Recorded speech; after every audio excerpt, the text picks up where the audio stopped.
ಹೃದಯ ಸಡನ್ನಾಗಿ ಜೋರಾಗಿ ಬಡ್ಕೊಂಡು ಅಥವಾ ಸ್ಕಿಪ್ ಆದಂಗೆ ಅನಿಸ್ತಾ ಇದೆಯಾ? ಟೆನ್ಷನ್ ಬೇಡ. ಪ್ಯಾಲ್ಪಿಟೇಷನ್ ಬಗ್ಗೆ ಮಾತಾಡೋಣ. ಅದರಲ್ಲಿ ಯಾವುದಕ್ಕೆ ಭಯ ಇಲ್ಲ, ಯಾವುದಕ್ಕೆ ಡಾಕ್ಟರ್ನ ಕನ್ಸಲ್ಟ್ ಮಾಡಬೇಕು ಅಂತ ನೋಡೋಣ. ನಮ್ಮ ಹೃದಯ ಬಡಿತ ನಮಗೆ ಗೊತ್ತಾಗೋದನ್ನು ನಾವು ಪ್ಯಾಲ್ಪಿಟೇಷನ್ ಅಂತ ಕರಿತೀವಿ. ಫಾಸ್ಟ್, ಸ್ಲೋ, ಜೋರಾಗಿ ಇಲ್ಲ ಸ್ಕಿಪ್ ಆದ ಹಾಗೆ ಅನ್ನಿಸ್ಬೋದು. ಹೆಚ್ಚಿನದ್ದು ಏನು ತೊಂದರೆ ಕೊಡಲ್ಲ. ಕೆಲವೊಮ್ಮೆ ಹೃದಯ ಬಡಿತ ನಾರ್ಮಲ್ ಇರ್ಬೋದು. ಇದಕ್ಕೆ ಕಾರಣಗಳನ್ನು ನೋಡೋದಾದ್ರೆ ಸ್ಟ್ರೆಸ್ ಆದಾಗ, ಟೆನ್ಷನ್ ಆದಾಗ, ಜಾಸ್ತಿ ಟೀ ಅಥವಾ ಕಾಫಿ ಕುಡಿದಾಗ, ನಿದ್ರೆ ಇಲ್ಲದಿದ್ದಾಗ, ತುಂಬ ಊಟ ಮಾಡಿದ್ರೆ, ಜ್ವರ ಅಥವಾ ವ್ಯಾಯಾಮ ಮಾಡಿದಾಗ, ಈ ಕಾರಣಗಳಿಂದ ಪ್ಯಾಲ್ಪಿಟೇಷನ್ಸ್ ಬಂದರೆ ಆರಾಮವಾಗಿ ಅದೇ ಸರಿ ಹೋಗುತ್ತೆ.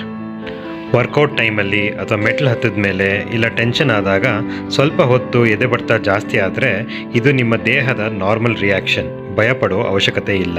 ಹಾಗಾದರೆ ಈ ಎದೆ ಬಡಿತ ಬಂದಾಗ ಯಾವಾಗ ಡಾಕ್ಟರ್ನ ಕನ್ಸಲ್ಟ್ ಮಾಡಬೇಕು ಅಂತ ನೋಡೋದಾದರೆ, ಎದೆ ಬಡಿತ ಪದೇ ಪದೇ ಬಂದರೆ, ಜಾಸ್ತಿ ನಿಮಿಷ ಉಳ್ಕೊಂಡ್ರೆ, ಎದೆ ನೋವು ಅಥವಾ ತಲೆ ಸುತ್ತೋದಿದ್ರೆ, ರೆಸ್ಟ್ ಮಾಡ್ತಿರೋವಾಗಲೂ ಬಂದರೆ, ಇಲ್ಲ ಹೃದಯ ಕಂಟಿನ್ಯೂಸ್ ಆಗಿ ಫ್ಲಿಪ್ ಫ್ಲಾಪ್ ಆದಾಗೆ ಅನಿಸಿದ್ರೆ ಇದು ಒಳಗೆ ಯಾವುದೋ ಸಮಸ್ಯೆ ಇರ್ಬೋದು ಅಂತ ಸೂಚಿಸುತ್ತೆ.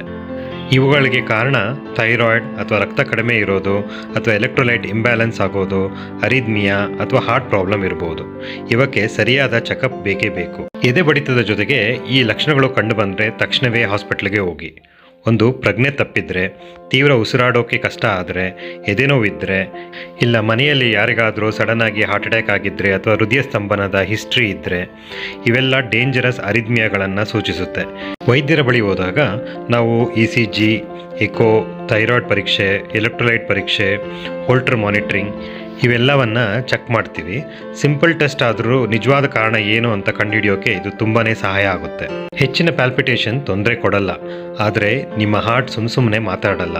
ಏನಾದರೂ ಬೇರೆ ಥರ ಅನಿಸಿದ್ರೆ ಅಥವಾ ಪದೇ ಪದೇ ಬರ್ತಾ ಇದ್ದರೆ ಚೆಕ್ ಮಾಡಿಸ್ಕೊಳ್ಳಿ.